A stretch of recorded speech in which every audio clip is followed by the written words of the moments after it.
Zdravo, danas ću pokazati jednu jako kratku partiju, pošto vidim da mnogi vole nešto kratko, ali jasno.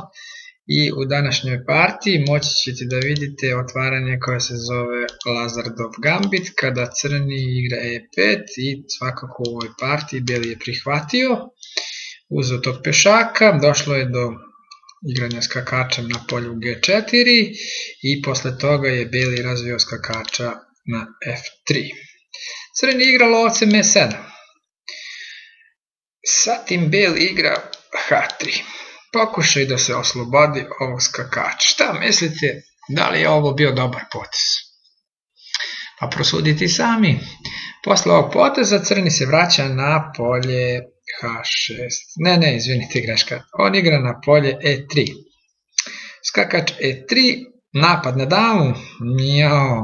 Pa svakako uzimanjem skakača dolazi lovac H4, daje šah i ovde je partija prekinuta pobedom crnog.